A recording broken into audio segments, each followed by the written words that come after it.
Halo, assalamualaikum warahmatullahi wabarakatuh. Bismillahirrahmanirrahim. Selanjutnya kita akan menganalisa performa toko ya. Jadi kalau misalnya teman-teman sudah ada penjualan nih, sudah ada pesanan, kemudian sudah diproses seperti video sebelumnya, maka kita bisa menganalisa performa toko di menu atau fitur awasan toko. Oke, bagaimana langkah-langkahnya? Sama seperti biasa, kita masuk ke Tokopedia, login. Kemudian klik kanan atas yang ada nama toko, kemudian klik wawasan toko. Nanti di wawasan toko ini kita dapat melihat performa toko seperti grafik penjualan, indikator-indikator performa toko, produk terlaris, dan produk yang diminati, serta lain-lain. Jadi data-data ini nanti berfungsi untuk kedepannya. Jadi kita bisa nanti membuat strategi promosi dan lain-lain ya. Oke, lanjut saja, kita masuk, kita praktek. Oke, teman-teman tinggal masuk login sudah. Kemudian tadi saya balikan ke home. Ketika login teman-teman kayak gini ya. Nah, kemudian klik yang ini. Kemudian klik wawasan toko. Ya. Nah, di sini teman-teman bisa melihat performa toko. Jadi misalnya kayak saya suka performa tokonya itu minggu ini 94. Batas power merchant itu 75. Jadi minimal itu kita harus memenuhi 75. Kemudian di sini ada indikator performa toko seperti kecepatan membalas pesan, tingkat membalas pesan, kecepatan pemenuhan pesanan, kecepatan pemenuhan pesanan instan, verifikasi toko, kemudian tingkat penalti toko. Ya, pokoknya kalau misalnya tandanya hijau, berarti bagus lah, seperti itu. Kemudian pendapatan kotor selama seminggu gitu ya, meningkat 3% sebelumnya. Produk dilihat 5.000, tingkat konversi nomor 7, produk terjual 41. Jadi selama seminggu saya terjual 41. Kemudian apalagi data produk. Nah, ini sukses sebenarnya. Nah, ini grafiknya. Ya, jadi misalnya nih ada top edge-nya 57.000 terjual 7. Kemudian 50.000 terjual 5, 50.000 terjual 3, terjual 9, terjual 6 gitu ya. Terjual 11. Jadi teman-teman bisa menganalisa dari grafik penjualan ini, ketika kita iklan segini dapat berapa, iklan segini berapa, kemudian hitung masih untung apa enggak gitu. Oke. Nah, kemudian di sini ada produk terlaris. Nah, ini produk terlaris saya, best seller saya, 32 penjualan selama 30 terakhir. Kemudian ini 29, ini 7, ini 6, ini 5. Nah, di sini kita bisa melihat kalau teman-teman dropship, maka teman-teman bisa stok nih produk-produk yang laris. Tidak dropship lagi. Jadi teman-teman nanti akan naik kelas menjadi supplier. Nah, biasanya kalau paling diminati itu nggak jauh beda dengan yang terlaris ya. Kalau mau lihat semua, kita bisa lihat untuk performa yang lebih lengkapnya gitu ya. Tinggal diklik untuk melihat performa penjualan yang lebih lengkap. Nah, ini ya. Oke.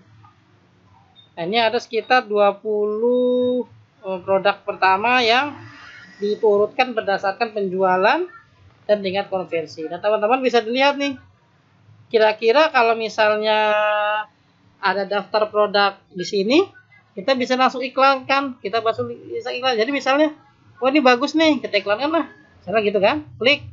Nanti kita akan bahas di menu iklan. Ini juga sama nih, kita iklankan lah.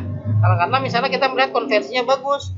Kalau ada orang yang melihat 1.500, terjual 29 penjualan. Nah, kalau begitu, kalau kita lebih iklankan, berarti kan semakin banyak penjualan, kan logikanya seperti itu. Oke ya. Jadi teman-teman bisa analisa dari sini dan bisa mengambil keputusan apakah produk ini bisa diiklankan atau enggak. Oke. Nah, kemudian yang paling diminati juga sama, teman-teman bisa cek juga yang paling diminati. Jadi dia sama bergabung di data produk ya tadi ya, sama ya. Nah, ini sama ya, sama ternyata. Nah, kemudian teman-teman bisa lagi cek di sini data transaksi, jumlah transaksi 46, berhasil 95,8, sukses 23, atau ditolak 1. Itu ya. Nah, teman-teman ada ditolak segini, pendapatan segini, ongkos kirim segini, pendapatan bersih segini ya. Jadi misalnya iklan saya sebulan itu nih 279.830 perak. Pendapatan bersihnya 3.300. Nah, anggap ibarat saya untung bersih di sini 30%. Itu ya. Nah, berarti kan hitungannya masih ke cover biaya iklannya. Saya dapat sekitar 1 juta, biaya iklannya 300, masih untung 700.000 dalam sebulan. Ini kalau misalnya main yang produk yang sepatu ya. Kalau misalnya teman-teman produknya untungnya besar ya tinggal dihitung saja gitu. Nah, kemudian kita bisa lihat data pembeli. Siapa aja yang paling sering beli gitu kan? Ada ini. Nah, ini bisa kita nanti jadikan broadcast ya untuk produk terbaru kita. Kemudian untuk kota nih kita bisa analisa juga kota-kota yang paling membeli gitu. Dan kita bisa atur kira-kira kalau misalnya kita kasih free ongkir untuk Jabodetabek meningkat penjualan apa enggak gitu kan. Teman-teman bisa lihat di sini. Nah, ini ibaratnya reseller kita nih. Kita bisa broadcast nanti untuk produk terbaru ya. Oke. Itu untuk memahami performa toko kita di wawasan toko. Jadi teman-teman bisa ngatur strategi di sini, melihat produk terlaris, produk diminati, lihat efektivitas iklan dan sebagainya. Nah, jadi teman-teman bisa mengatur strategi dan tidak bingung gitu dalam arti kenapa sih produk saya jelek gitu kan, produk saya nggak ada penjualan. Nah, bisa lihat di sini.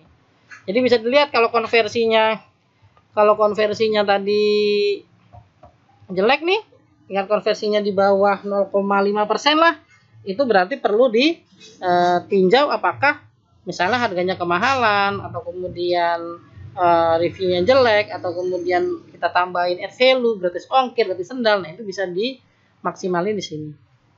Oke teman-teman, silakan pahamin wawasan toko. Semoga penjualan teman-teman meningkat ya dan bertambah, tidak boncos terus. Assalamualaikum warahmatullahi wabarakatuh. Sukses untuk teman-teman. Assalamualaikum.